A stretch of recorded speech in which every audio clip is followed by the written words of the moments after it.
Hello. Welcome back to my channel. If you're watching this on YouTube, I am Dr. Uche. If you're watching it on other platforms, it's great to have you as well. I come here because I believe in the power of stories to enrich our lives and also to showcase our common humanity. I share tips to help people write their biographies, memoirs, autobiographies, and also I love to share my love of books like fiction and children's books. So I often come to review works of fiction or do children's book read aloud sessions. Today, I am going to talk about something very dear to my heart, something I have wanted to discuss for quite a while, and I bet a lot of my viewers wonder about.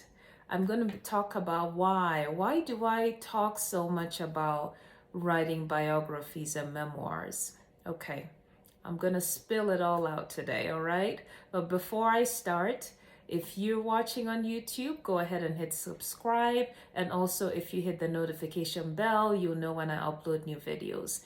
And other platforms, I also do play these videos on my Facebook page, Dr. Uche Books. I have a presence on Twitter at Dr. Uche Books and also on Instagram. And again, the handle is at Dr. Uche Books. So let's dig in. My why. Some people who follow me on various social media platforms may know a little bit of my story, but I'm happy to go over it today. This is a very heartfelt video I'm making today. I'm a US native. I was born in California to Nigerian parents, and my family moved a lot when I was growing up. So we practically moved every 5 years. I am not a military kid, no sir. I am born to academics, and it just so happened that my dad moved from a university to another, moved through various universities as I grew up.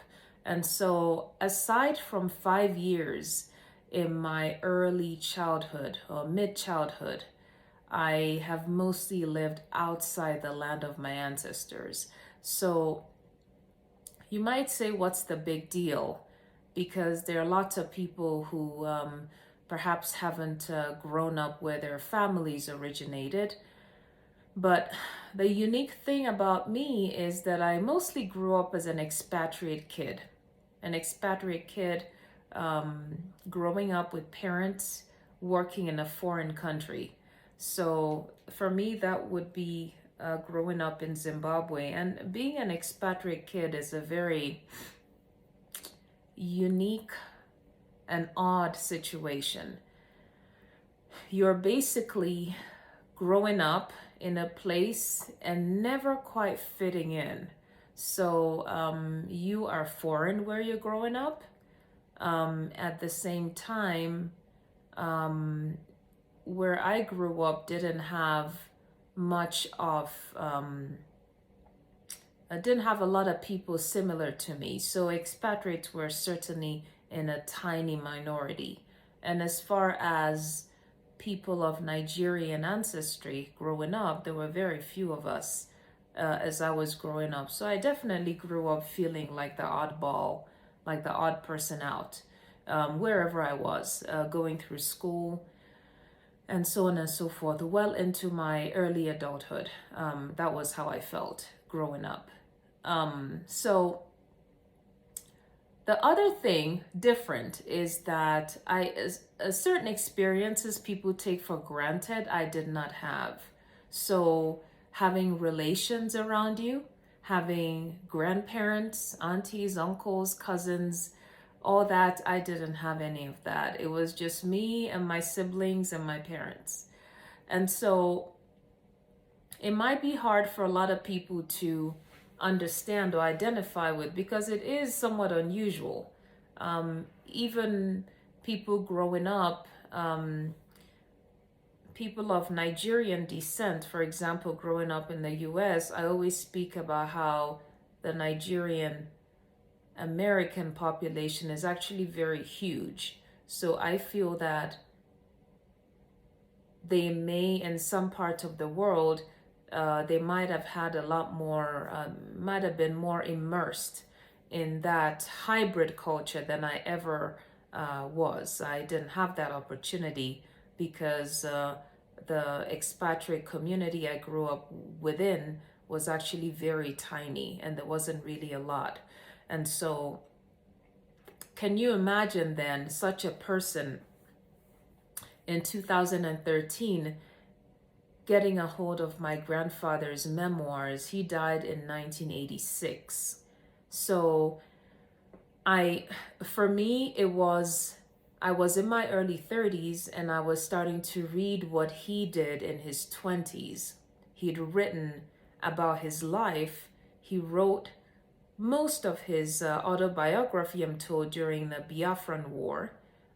There's a war that happened between a civil war in Nigeria between 67 and 70. And I'm told that's when he wrote a lot of his, a lot of the content of his autobiography, because he was not as employed. He was underemployed at the time, had more time to write. And so I'm reading all this stuff that he wrote, really all the way from his childhood through his 20s into his 30s and 40s and I guess 50s, I would say. And I'm in my early 30s and I'm new to independent medical practice. I just finished my fellowship and it was a time when, as you can imagine, I'm coming into my own, and it's a very uncertain time. You're trying to do what you have to do, but you're fairly new in independent practice. So you're feeling a little not very confident, not very sure of yourself. And then you read this and it gives you so much of a confidence boost. I felt very proud reading a lot of the things he accomplished at a much younger age than I was at the time. And so having read that, I told myself, it came in, it was actually written ink on paper, and he'd stapled, my dad had stapled it all together. And I said, well, this is easy to lose. This is easy to damage, right? It can get soaked in water and all sorts of things, and that'll be the end of it. And I'm going to publish it in a book, something more durable, that whoever in my family wanted to get a copy can get a copy whenever. My children, God willing, their children, my grandchildren can get a copy, and that was my goal. And I also convinced my dad to write his story. So I was able to bring both to publication in 2016. I know it took 3 years. I've figured out a more efficient way of doing that. Okay, that should not be 3 years for you. So 3 years, I finally brought it to publication. But I told myself I was going to write for my mom as well. My mom, who had a very inspiring life, a lot of things, a lot of firsts. First to go to college, first to leave the African continent, first to live outside Nigeria, and I think even up to now, the only one who's actually lived for years and years and years outside Nigeria, and so much accomplishment and so much courage in her life story. But unfortunately, my mother took ill, and towards the end of her life, she was not in any shape or form able to contribute to such a project. So I lost her. We lost her in 2020. So I lost the opportunity to write her story while she was alive. I have not given up on that goal. I still am looking for ways to piece her story together, but let me tell you, it's a lot harder doing it that way. Okay? And this is part of how my passion grew, in that I started talking to a lot of people, and I encountered so many people who want to write their story or want to write stories of their parents. And I'm thinking to myself, the things we take for granted to be able to remember, to have people to remind us, to sometimes have that family member alive to tell us their story, right? We take those for granted, and it's not always the case. I know, I'm trying to remember this South African comedian. I don't know why I'm blanking out on his name for some reason. Trevor Noah. He wrote his book, his autobiography, and he quoted his grandmother in many places. I heard he just lost his grandmother. So things like that happen. We lose people who can remind us. We lose these people we consider very inspiring.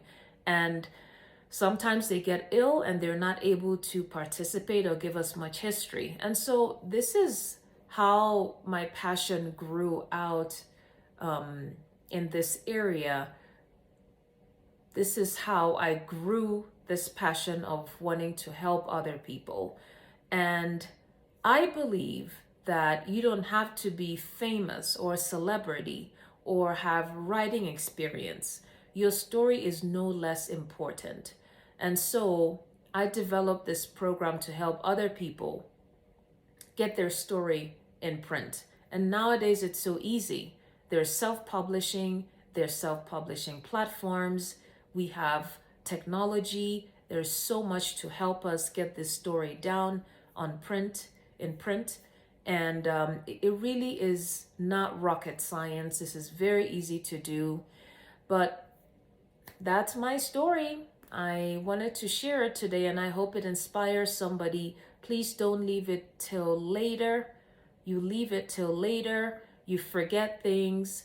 Sometimes you lose people who can remind you of things, and it's just a lot harder trying to piece a story together when you don't have the source, you don't have the people to tell you. So make hay while the sun shines. Start writing down your story. Your story matters. Diverse stories matter. Please don't give up on this. Please don't not do this. Okay? Dr. Uche here.